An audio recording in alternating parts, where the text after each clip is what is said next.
जय श्री राम। आप सुन रहे हैं रामचरितमानस का वीडियो सीरीज़।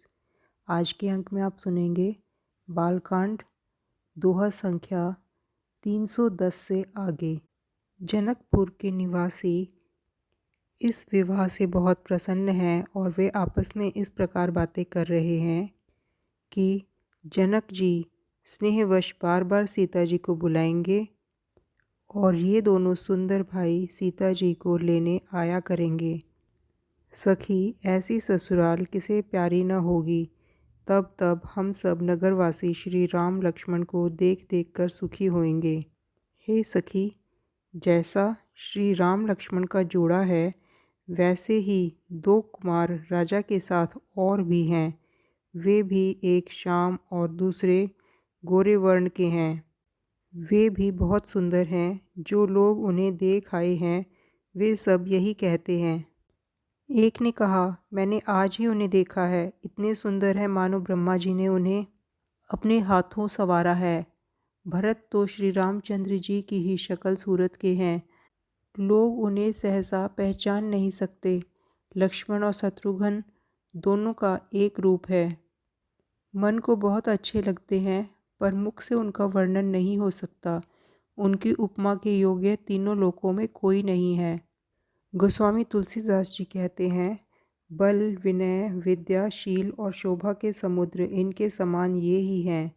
जनकपुर की सब स्त्रियां आंचल फैलाकर विधाता को सब वचन सुनाती हैं कि चारों भाइयों का विवाह इसी नगर में हो और हम सब सुंदर मंगल गावें। जनकपुर के निवासी प्रभु से प्रार्थना कर रहे हैं कि दोनों राजा पुण्य के समुद्र हैं।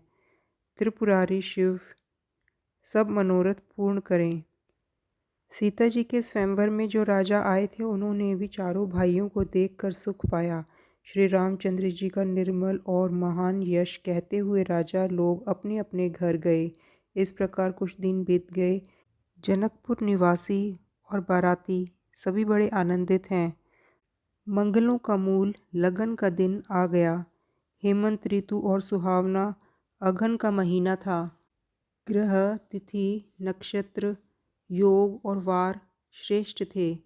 लगन शोध कर ब्रह्मा जी ने उस पर विचार किया और उस लगन पत्रिका को नारद जी के हाथ जनक जी के यहाँ भेज दिया। जनक जी के ज्योतिषियों ने भी वही गणना कर रखी थी।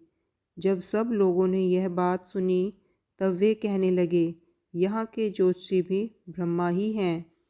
निर्मल और सभी सुंदर मंगलों की मूल गोधूलि की पवित्र वेला आ गई और अनुकूल शगुन होने लगे। यह जानकर ब्राह्मणों ने जनक जी से कहा। तब राजा जनक ने पुरोहित शतानंद जी से कहा कि अब देर का क्या कारण है। तब शतानंद जी ने मंत्रियों को बुलवाया। वे सब मंगल का सामान सजाकर ले आए। शंख नगाड़े ढोल और बहुत से बाजे बजने लगे तथा मंगल कलश और शुभ शगुन की वस्तुएं सजाई गई। सुंदर सुहागन स्त्रियां गीत गा रही हैं और पवित्र ब्राह्मण वेद की ध्वनि कर रहे हैं।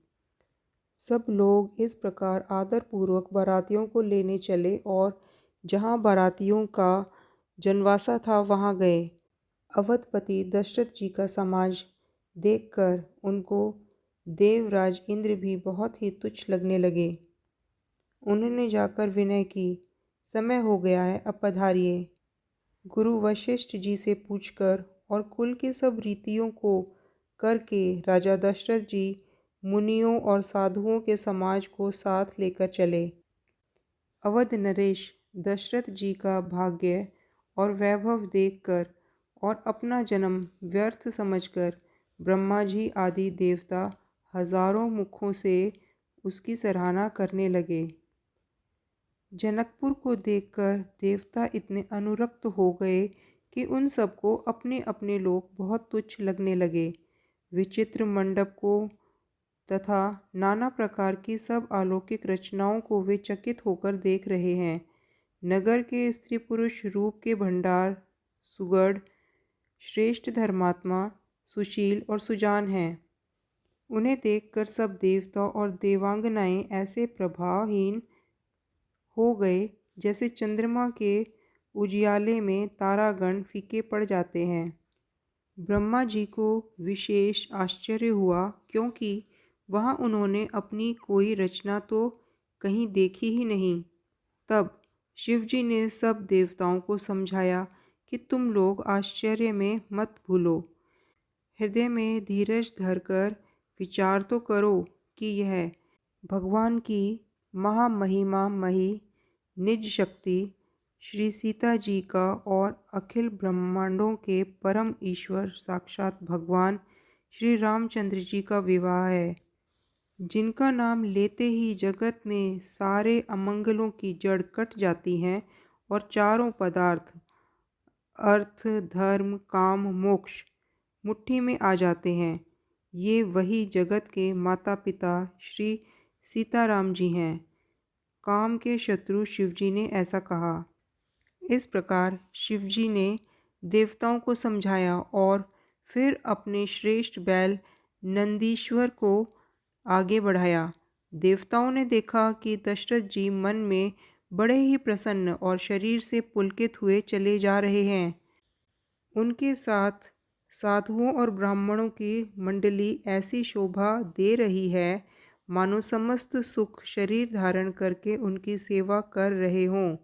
चारों सुंदर पुत्र साथ में ऐसे सुशोभित हैं मानो संपूर्ण मोक्ष शरीर धारण किए हुए हो।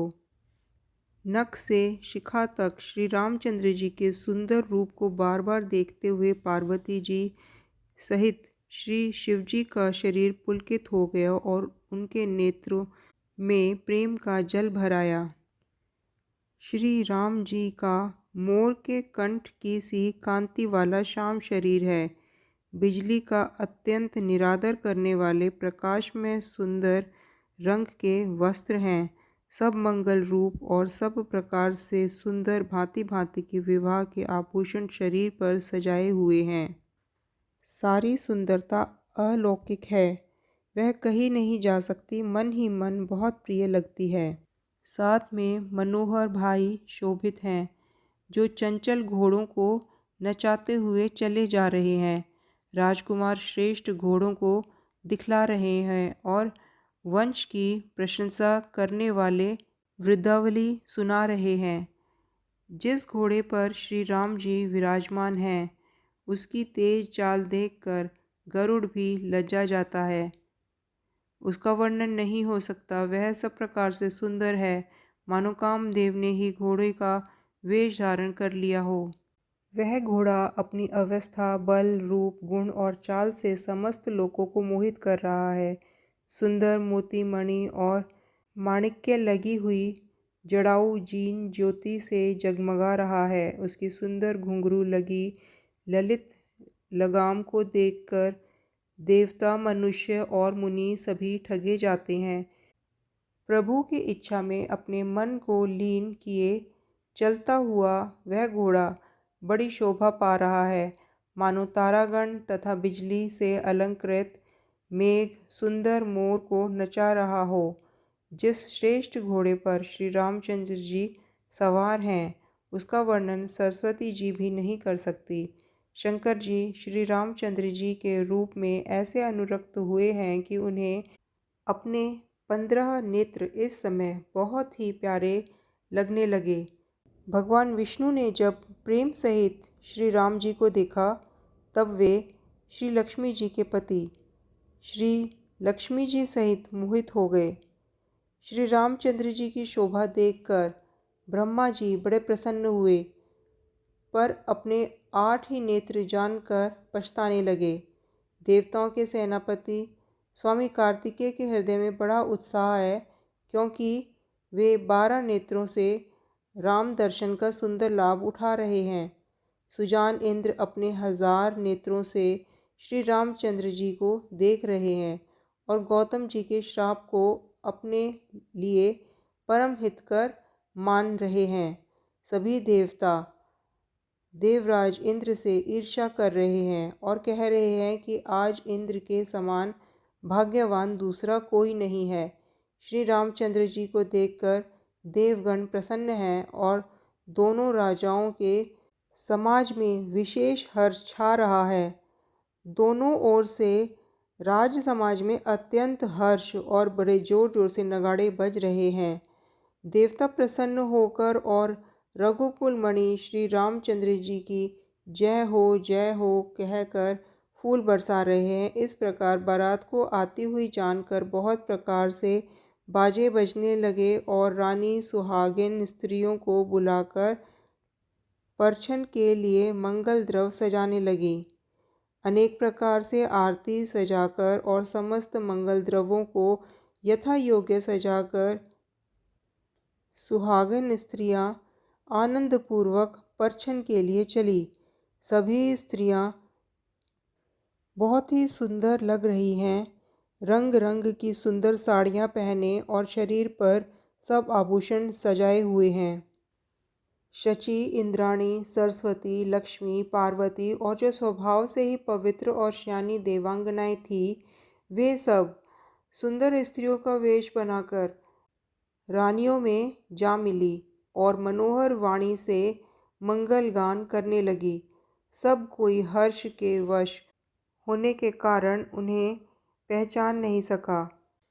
श्री राम जी का वरवेश देखकर सीता जी की माता सुनैना जी के मन में जो सुख हुआ उसे हजारों सरस्वती और शेष जीव 100 कल्पों में भी नहीं कह सकते, अर्थात लाखों सरस्वती और शेष लाखों कल्पों में भी नहीं कह सकते। मंगल अवसर जानकर नेत्रों के जल को रोके हुए रानी प्रसन्न मन से परछन कर रही हैं। वेदों में कहे हुए तथा कुलाचार के अनुसार सभी व्यवहार रानी ने भली भांति किए। पंच शब्द अर्थात तंत्री, ताल, झांझ, नगारा और तुरही, इन पांचों प्रकार के बाजों के शब्द पंचध्वनि, वेद ध्वनि, वंदी ध्वनि, जय ध्वनि, शंख ध्वनि और हुली ध्वनि और मंगलगान हो रहे हैं। नाना प्रकार के वस्त्रों के पावड़े पड़ रहे हैं।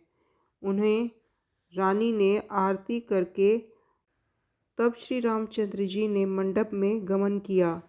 दशरथ जी अपनी मंडली सहित विराजमान हुए। उनके वैभव को देखकर लोकपाल भी लजा गए। समय समय पर देवता फूल बरसाते हैं और भूदेवता ब्राह्मण समय अनुकूल शांति पाठ करते हैं। आकाश और नगर में शोर मच रहा है। अपनी पराई कोई कुछ नहीं सुनता। इस प्रकार श्री रामचंद्र जी मंडप में आए और अर्घ्य देकर आसन पर बैठ गए। आसन पर बैठाकर आरती करके दूल्हा को देखकर स्त्रियां सुख पा रही हैं। वे ढेर के ढेर मणि, वस्त्र और गहने न्योछावर करके मंगल गान गा रही हैं। ब्रह्मा आदि श्रेष्ठ देवता ब्राह्मण का वेश बनाकर कौतुक देख रहे हैं। वे रघुकुल रूपी कमल के प्रफुल्लित करने वाले सूर्य श्री रामचंद्र जी की छवि देखकर अपना जीवन सफल जान रहे हैं। वैदिक और लौकिक सब रीतियां करके जनक जी और दशरथ जी बड़े प्रेम से मिले। मंडप को देखकर उसकी विचित्र रचना और सुंदरता से मुनियों के मन भी मोहित हो गए। सुजान जनक जी ने अपने हाथों से ला लाकर सबके लिए सिंहासन रखे।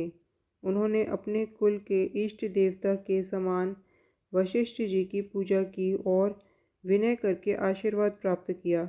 राजाओं ने वामदेव आदि ऋषियों की प्रसन्न मन से पूजा की, सभी को दिव्य आसन दिए और सबसे आशीर्वाद प्राप्त किया। जय श्री राम। भक्तजनों, आगे की कथा सुनने के लिए देखिए वीडियो का अगला अंक। अभी तक की कथा सुनने के लिए आपका धन्यवाद।